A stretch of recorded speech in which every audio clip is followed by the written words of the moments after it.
Welcome to Discovering. Tonight I have a story that I filmed this spring. We're out on the big lake. We're jigging for lake trout, which is a first for me actually, and I did get to reel some in. I started jigging about 6 years ago, so I haven't really trolled much at all for 6 years, but like the first 10, 15 years I was out here, it was all just trolling. And we go hunting for Yooperlites. So sit back and relax. It's Monday night and it's time for Upper Michigan's very own Discovering.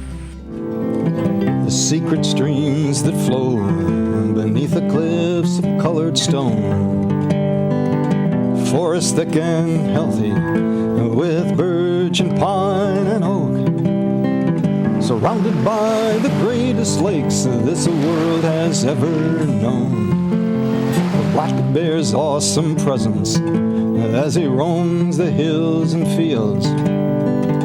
Call of the timber wolf, the loon's lonesome trill, the eagle soaring high above, the trout lies deep and still. These are what I treasure, the only way I measure feelings that I have for this fine land. There is so much to discover when you're a long-time lover of northern Michigan.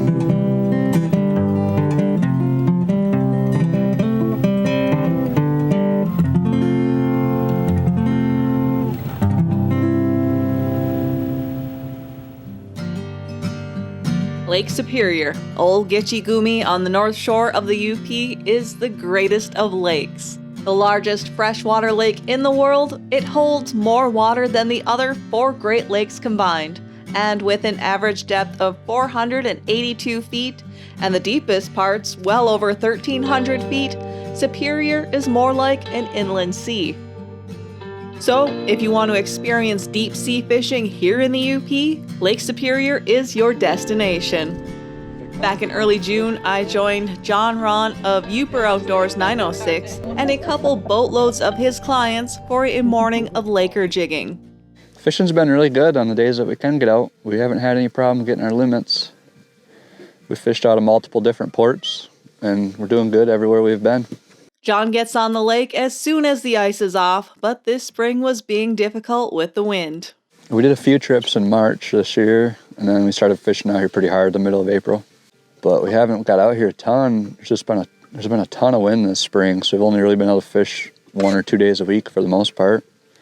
We had a few weeks where we couldn't get out at all. I've been on Lake Superior plenty of times trolling for lake trout, but this is my first time out jigging for them. Might be another one right there. John says it's as easy as finding the fish, stop, drop, and jig. Remember, you want to hit bottom when you go down. That's the main trick. Just reel down and set the hook. Try to get all the slack out of the line and set her. Our first crew of the morning is a family of repeat clients of John's, so they are seasoned pros. Only 275 feet to go. Yeah. Slow and steady wins the race. I'm Greg Strasbaugh. This is Evan. And my daughter Allison and my wife Teresa. How many times have you been out fishing with John here? Oh boy, quite a few. Probably for the last 5-6 years, a couple times a year. First one of the day. Good eater. The water looks calm, but it was actually pretty wavy out there, with a strong current underneath the surface. John's job, well, one of the many, is to keep the boat right on top of their jigs and the fish, which isn't easy on a day like today. It's going to be the problem this morning is once we do find a few fish, we can't just sit on them.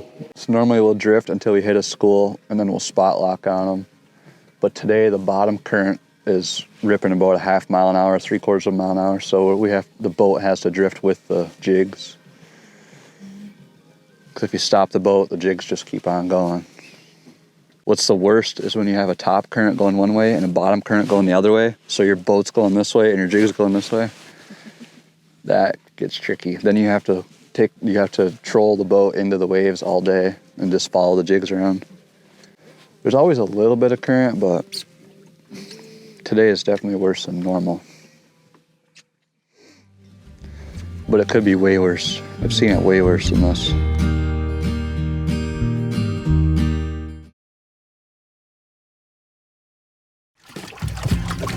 It didn't take long, and they were reeling in the Lakers, one after another. Pretty strong. You're bringing them over this way, bud. Bigger than mom.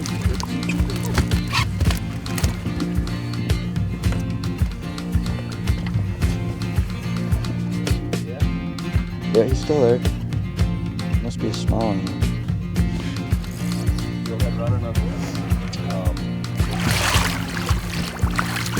Here's a good one for the frying pan. There was constant action with doubles and even triples.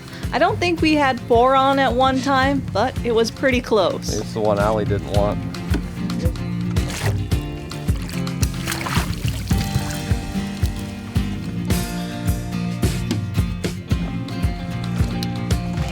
Legal. Oh yeah, it's a baby. Baby lake trout. Every school's different, but most of them we catch are gonna be like 2 to 6 pounds. Like that's average. 2 to 6 pounders, perfect eaters. And then, I mean, we could catch one 20, 30 pounds too, you know. Usually everything over 10 pounds we throw back. There are big spawners, big breeders. It's bigger than the last one. And there's really no reason to keep a fish that big. I mean, we can get our limits of good eaters, no problem. There's no sense of keeping them. Does that feel like a big one? Yeah, he's fighting a little bit harder.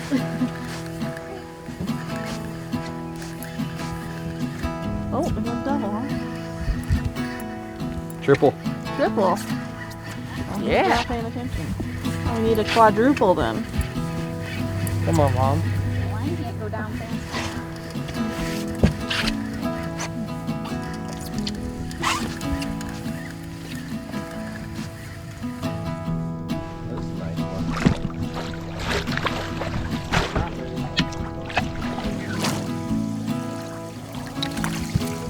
I started jigging lake trout 5-6 years ago, and I haven't trolled it all since then. So, Just find it more effective or more fun, or yeah, it's more effective, I think, and it's just a lot more fun, especially for guiding. I mean, when you're guiding on a charter boat for lake trout, when you're trolling, the charter captain runs all the rods and everything, and really the only thing the clients are doing is just reeling in fish. That's it. When you're jigging, the clients are, you know, they're doing the work and they're catching the fish. So. And it just gives everyone something to do the whole time too. You're not just sitting in the boat waiting for a rod to go off. Everyone's doing something the whole time. So it's just more fun for everybody in general, I think. But it's definitely effective too. I mean, we don't have any problem getting our limits. Fish on. That one's got some weight to it. That one's a big one.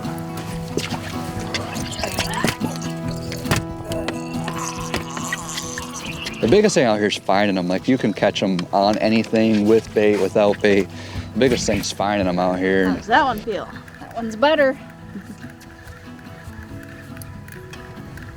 Gotta stay on. I do good out here, but it's also because I spend a ton of time out here, so I know where they're at. This looks like a nice one too. Feels nice. There's another good mark down there on the bottom. Oh! Oh! Good thing you just filled up with air. Big one? I feel it swim. Every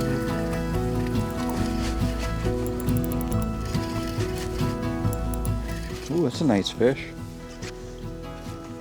Biggest of the day.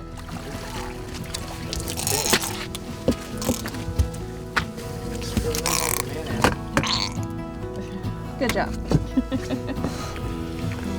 Nice about 4-pounder. Good, the current's got him way over there. Be 10. 10 for the girls. A limit on this side of Superior is 5 trout per person. In just under 3 hours, we had a 4-person limit. That's a limit. Awesome. So how do you cook them? We'll probably smoke a lot of them. Different seasonings, blackened. I like that dill and coconut and lemon pepper. And we might try and fry some. We'll meet back up with the Strasbaugh family later in the show.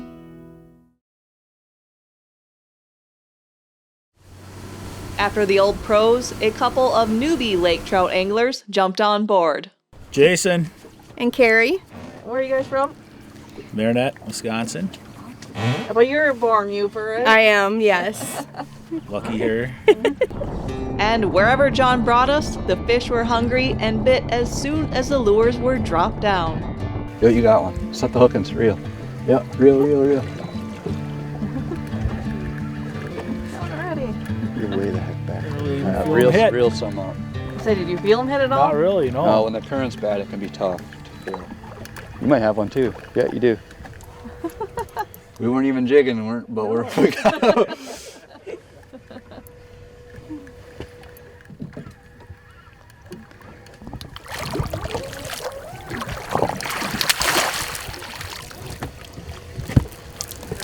First one jigging. First one ever. That was fun. My arm's sore already. I like this. We had the old pros here earlier and we got the new First pros timers. already. First timers.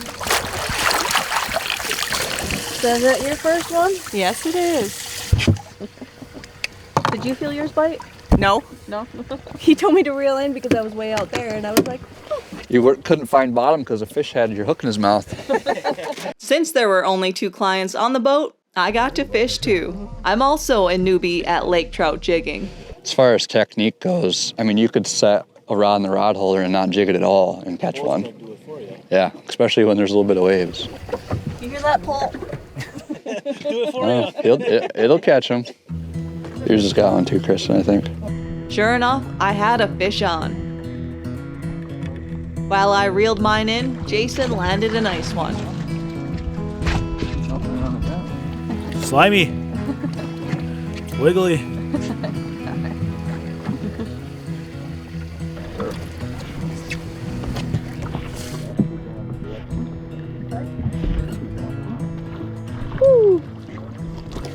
There's my fish. It was hard to feel the Lakers bite because of the conditions today.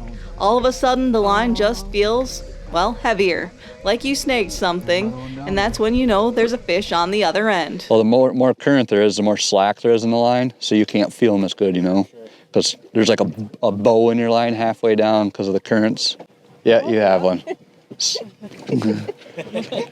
That's a problem. There's just too much slack in your line. It's nothing you guys are doing wrong. It's just the current's pretty dang bad. It's usually not this bad. It's nice when you can just drop her right straight down. It makes it nicer for you guys too, because then you can feel them bite and stuff a lot better. How's it feel? heavy.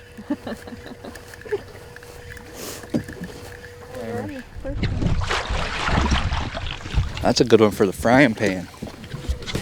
So I could put the camera down and try and catch my limit, John ran the camera.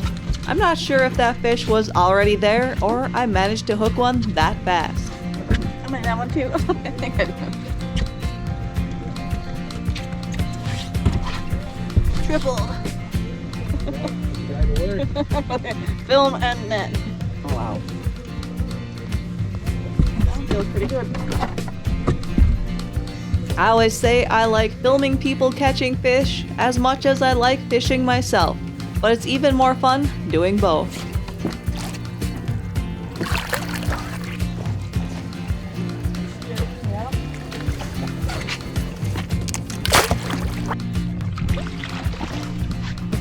I'm sorry yet. I wonder if he's even there anymore.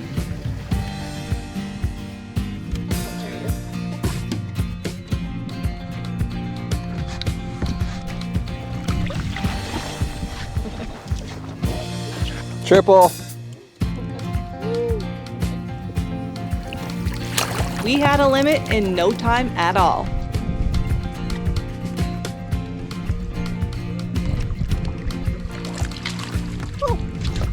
Popped off.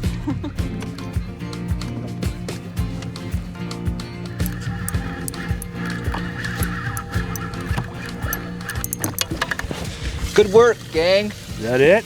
Yep. Awesome. That didn't take long at all. No. It was Fun. fun. Definitely an experience. Short and sweet. Now it's the rest of the day like. More fishing. Yeah. Spend a day on the water.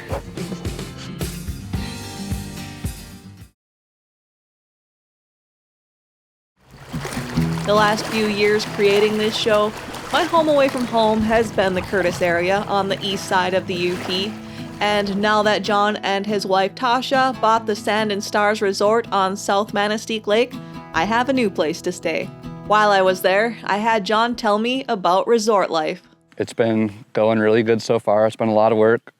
It just kind of coincided a lot with me guiding. And, you know, all my clients, I was always having to look at other resorts and stuff to find lodging for all of our guests, for all my clients, for fishing and stuff. So we do a lot of guiding right here out of the resort, especially during the winter, but some trips, I did quite a few trips in May this year for walleyes and pike and panfish. It's been fun, a lot of work, but it's been a good adventure with my wife and my son.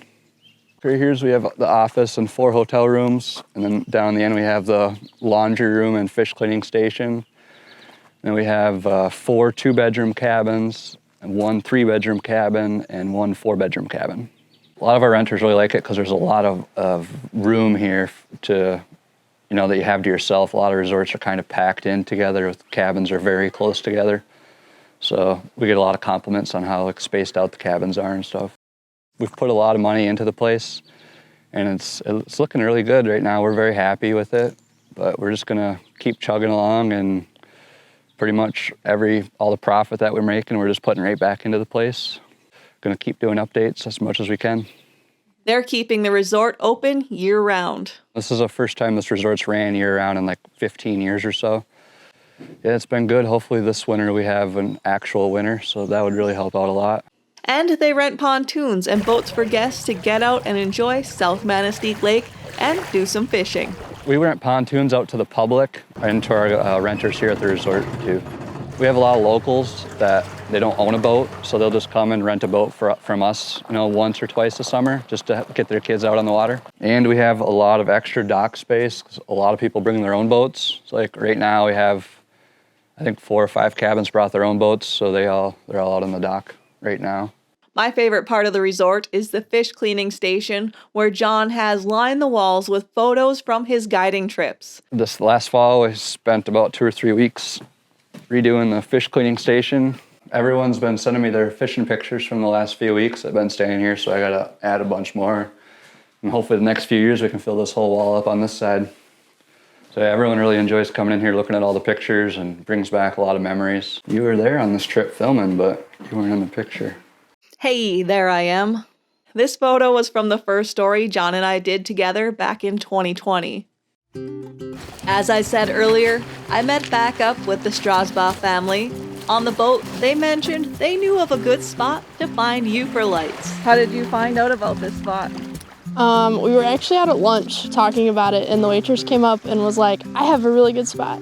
Because these rocks look like any other rock in the daylight and only glow under a special filtered UV light, we had to wait until dark. The Strasbaugh family is from Ohio, so I asked Allie what her favorite part of vacationing up here is, besides the fishing. I love everything about the Upper. I love that you don't get phone service. That is my favorite part because it just really allows you to be up here. That is a blessing and sometimes a curse. Back to rock picking. Now, what are Yooperlites? They are a fluorescent sodalite-bearing syenite rock. Yooperlite sounds better, and the name was coined by Eric Rintamaki, who first discovered them back in 2017. Now the Great Lakes are famous for them, and rockhounds come to the UP from all over to hunt for them in the dark. How many Yooperlites are we gonna find tonight? A whole bunch. At first, we found a lot of other rocks and other things that glowed. The Yooperlites we're looking for have a distinctive bright orange glow. We combed the beach with our flashlights until we found one, and then another, and another. Yeah, I really like this one. Wow. What's also beautiful about these rocks are they are worn smooth by Lake Superior. Thank you to the Strasbaugh family for letting me tag along to this beautiful beach full of glowing rocks.